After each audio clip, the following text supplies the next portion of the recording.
Okay, here we are back in 3D Studio Max, and I'm going to give you a quick tour of this scene and the shaders that are applied to the objects. So we'll go to our material editor.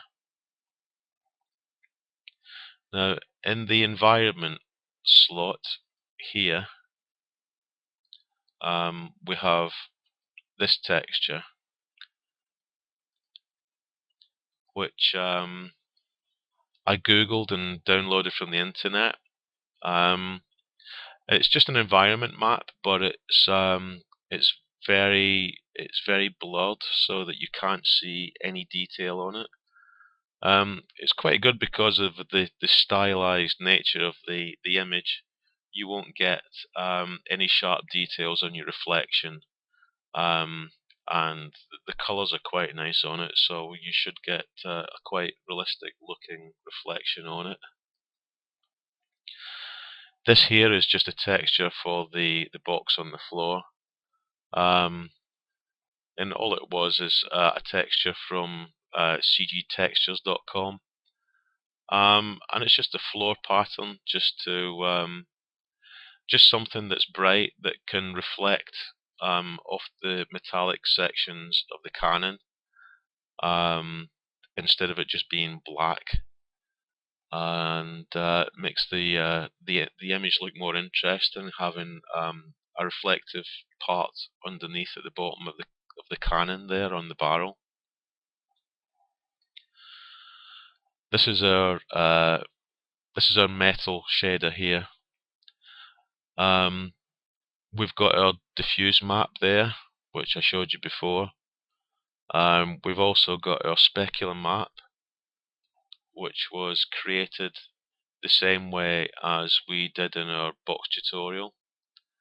In this one, I just wanted the glossy reflective coating on the metal to have any sort of specularity or reflection. The iron and the rust underneath is just black, because we don't want it to have a specular highlight on it, or to reflect any light. And you'll notice that that texture is also applied onto the glossiness slot there.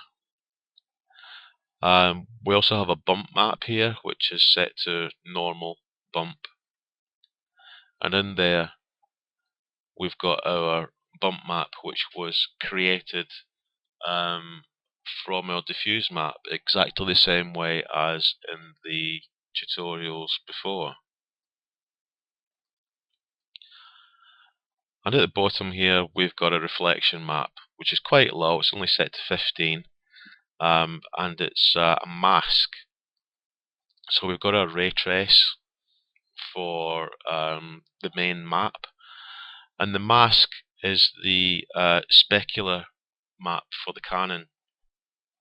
And what that'll do is it'll isolate the shiny areas of the Canon and make them ray trace the surrounding geometry, and leave the other areas intact.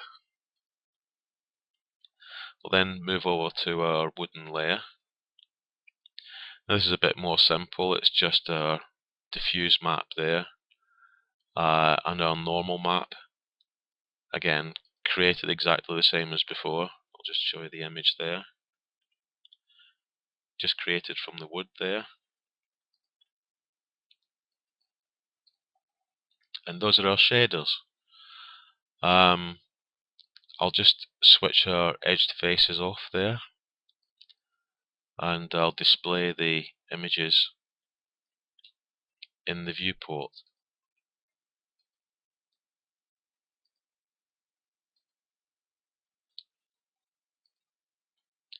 There we are, that's what the scene looks like in the viewport, and we'll just give it a quick render.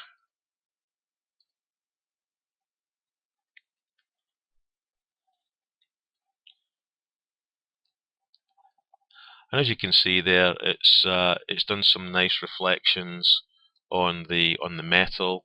The wood is not metallic at all. and is not shiny and doesn't have any specularity to it.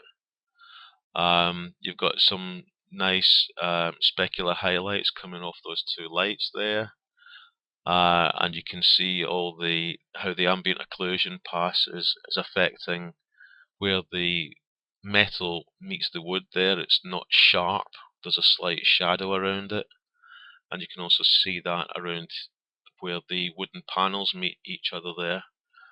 And you got a better idea there. You can see the rust running down from the metal panels and the hook there. And you can also see the various different layers of metal on the barrel of the cannon there. You can see the shiny layer, you can see the metal, and you can see the rust underneath. So that's our final render. I hope you managed to find something from this tutorial that you found interesting and you could apply to some of your own work. So thanks for watching, and maybe I'll see you in another tutorial in the future.